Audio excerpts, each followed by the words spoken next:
के जैन साहब के पास चलेंगे। के जैन साहब, पूर्व डीजीपी हैं आप। सवाल सबसे बड़ा यह है कि क्या आतंकी संगठनों से जुड़े लोग यहां देश के अंदर रह करके, कुछ पर्टिकुलर एरियाज में रह करके, पॉलिटिकल चोला पहन करके, अपने आप को सामाजिक बना करके कुछ दूसरे मंसूबों पर काम कर रहे हैं? ऐसे लोगों को चिन्हित करना और राजनीतिक दलों को आइडेंटिफाई करना बेहद जरूरी है कि आखिर हमारे राजनीतिक दलों में कौन लोग हैं। देखिए, बहुत से ऐसे यूथ पॉलिटिकल पार्टीज में एंट्री पा जाते हैं। मैं ये समझता हूँ कि ये बहुत ही गंभीर देश की सुरक्षा से जुड़ा हुआ विषय है। वह इसमें बीच में राजनीति नहीं आनी चाहिए। अगर कोई किसी पॉलिटिकल पार्टी का सदस्य बन गया है तो उस पॉलिटिकल पार्टी ने ये समझकर नहीं लिया है कि ये टेररिस्ट है या ये रेडिकलाइज्ड है, इसलिए हमको इसको लेना है। ये लोग ज्वाइन कर लेते हैं पॉलिटिकल पार्टीज़ को, पर मेरी रिक्वेस्ट है ऐसी सभी पॉलिटिकल पार्टी से कि जैसे ही ऐसी कोई बात संज्ञान में आए उसको तत्काल एक्सपेल कर दिया जाना चाहिए, क्योंकि एक संदेश जाना चाहिए समाज में कि ऐसे लोगों के लिए किसी भी राजनीतिक दल में कोई जगह नहीं है, समाज में कोई जगह नहीं है, और इनको और इनके साथियों को चिन्हित करने की आवश्यकता है।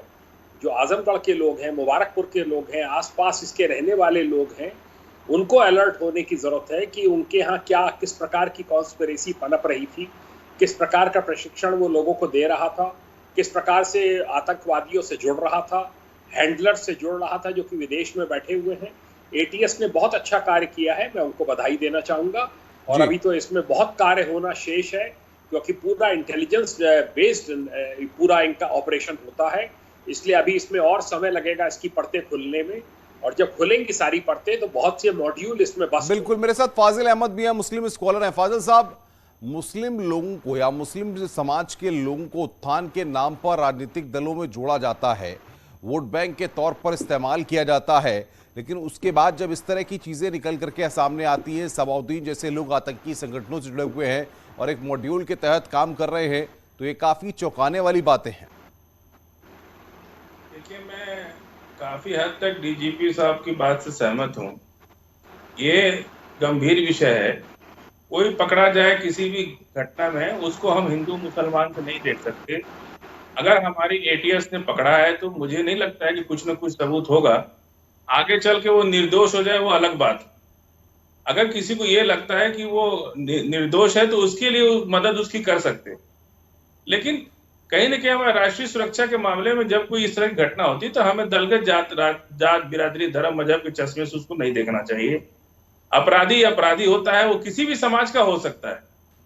कोई गरीबी के नाम पे जुड़ जाता है, कोई रेडिकलाइज हो जाता है, किन बहुत से कारण होते हैं, कुछ मनोवैज्ञानिक कारण भी होते हैं। हम उसकी ना तो वकालत करते हैं और ना उसकी पैरवी करते हैं।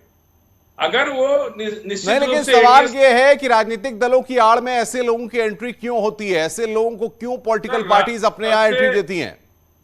सबसे आसान रिक्रूटमेंट जो होता है ना, जो सबसे आसान रिक्रूटमेंट होता है वो पॉलिटिक्स के अंदर होता है। किसी भी पार्टी में जुड़ने के लिए कोई फॉर्मेलिटी नहीं करनी पड़ती। वो 10 रुपए की पर्ची भी बहुत बाद में कटानी पड़ती। तमाम राजनीतिक दलों में व्यवस्था लागू भी है।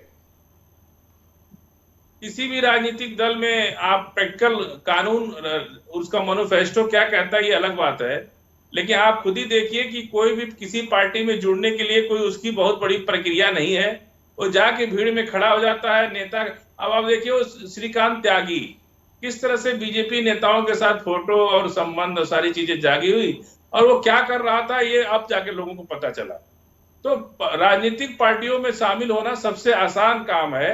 इसके लिए कोई प्रक्रिया की जरूरत नहीं, बल्कि राजनीतिक पार्टियां तो और लोगों को बुलाती हैं कि भाई ज्यादा से ज्यादा लोग हमारे साथ जुड़े, चाहे वो बाद में वो क्या है क्या नहीं है, जब किसी घटना में उनका नाम आता है। सिंह साहब तो जवाब दीजिए भाई, ये तो श्रीकांत त्यागी को लेकर आप पर ये सवाल खड़ा कर रहे हैं कि आपके नेताओं के साथ उनकी तस्वीरें सामने आई थी और आप लगातार AIMIM के नेताओं।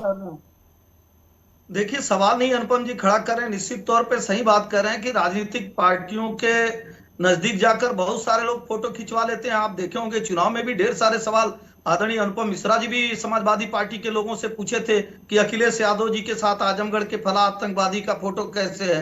तो इसके नाते इसको जोड़ के नहीं देखना चाहिए। सही बात है, राजनीतिक व्यक्ति जो है वो समाज में रहता है और समाज में ढेर सारे ऐसे लोग आते हैं मंचों पे। लेकिन कभी समाजवादी देने के पार्टी बाद तो आपकी बी टीम बताती है एआईएमआईएम को, जिसका आतंकी पकड़ा गया है।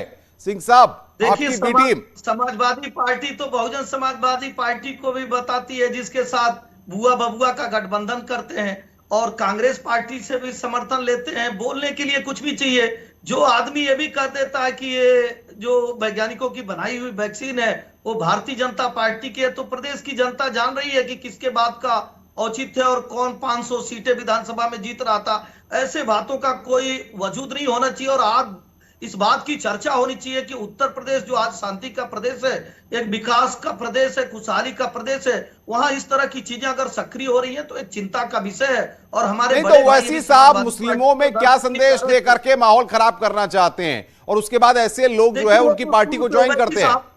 ओवैसी साहब के पार्टी का नाम ही देख लीजिए, एक धर्म के नाम से। और कोई भी ऐसी पार्टी भारत की नहीं होगी जो कहे कि मैं एक धर्म की राजनीति करता हूं। ओवैसी साहब के पार्टी का नाम ही एक धर्म और मजहब है। और ओवैसी साहब और उनके भाई का बयान देख लीजिए कि आधे घंटे में हम समाप्त कर देंगे, कुछ ही दिन रह गए हैं, जब मोदी योगी जी नहीं रहेंगे तब। फाजिल अहमद साहब, आपकी बात का जवाब तो बीजेपी के प्रवक्ता दे रहे हैं कि देखिए उनकी पार्टी के नाम में ही एक मुस्लिम लिखा हुआ है, तो अब आप क्या कहेंगे? जब वो ऐसे लोगों को एंट्री नहीं देंगे तो किसको एंट्री देंगे? देखिए, मैं एमआईएम का प्रवक्ता नहीं हूं, इसलिए मैं कोई आधिकारिक रूप से नहीं कुछ कह सकता उन लोगों के बारे में, और ना ही उनका कोई समर्थक हूं मैं। वो अलग एक पॉलिटिकल पार्टी है। पॉलिटिकल पार्टी चुनाव लड़ती है अपने अपने तरीके से, उनका अपना मैनिफेस्टो होता है, उस पर मेरा कोई विचार नहीं है। मैं एक आम आदमी हूं और एक आम आदमी की हैसियत से किसी भी राजनीतिक दल की आलोचना समालोचना करने का मेरा अधिकार है। मैं उसी अधिकार के तहत किसी पर भी चर्चा करता हूं। लेकिन सवाल ये है कि एमआईएम तो मुसलमानों के उत्थान की बात कर रही है, आप मुस्लिम स्कॉलर हैं। अगर मुसलमानों का उत्थान ऐसा ही होगा कि सवाउद्दीन जैसे लोग वहां पर एंट्री लेंगे तो वाकई में मुसलमानों का उत्थान होगा, देश का उत्थान होगा, आपको लगता है? मुसलमानों के उत्थान की बात तो बीजेपी भी करती है। हम तो बीजेपी भी मुसलमानों के उत्थान की बात करती है, इस बात में नहीं करते। रहा सवाल कोई आदमी पकड़ जाए तो वो दोषी नहीं है। हम ये भी कहते हैं कि कानून नजर में जब तक उस पर जुर्म साबित ना हो जाए तब तक हम उसको दोषी नहीं कर सकते। वो एक आरोपी है लेकिन दोषी नहीं है। पिछली सरकारों में भी यूपीए 1 यूपीए 2 में भी आपने देखा कई हजार नौजवानों को उन लोगों ने आतंकवाद के नाम पे पकड़ा। और इस सरकार आप एटीएस की भूमिका पर सवाल खड़ा कर रहे हैं, एटीएस की कार्रवाई पर सवाल खड़ा कर रहे हैं। एसएल सिंह साहब ये कह रहे हैं कि दोष सिद्ध नहीं होता। जब 15 अगस्त के दिन ब्लास्ट करने की योजना थी, एसएल सिंह जवाब दीजिए। ऐसे ही 121 आदिवासी दंतेवाड़ा में यूएपीए के तहत एनआईए ने पकड़ा उनको, और 5 साल के बाद कोर्ट ने बाइज्जत बरी कर दिया। देखिए, मैं कह रहा हूं अनुपम जी, संस्थाएं स्वतंत्र होती हैं और अपने तरीके से कार्य करती हैं। बहुत सारी ऐसी चीज होती हैं, हो सकता है कि कोई चीज जो बरी हो गया हो उसमें कुछ ऐसी चीज रह गई हो, या जो भी रहा हो वो तो कोर्ट का मैटर है। लेकिन एजेंसियां अपना जो कार्य करती हैं बहुत पारदर्शिता से करती हैं और ढेर सारी इनपुट के आधार पे करती हैं। आप देखिए अनुपम जी, कल 3 लड़के नहीं तो फाजिल अहमद साहब कह रहे हैं कि हो सकता है कि आरोप है उसके बाद दोषी साबित ना हो।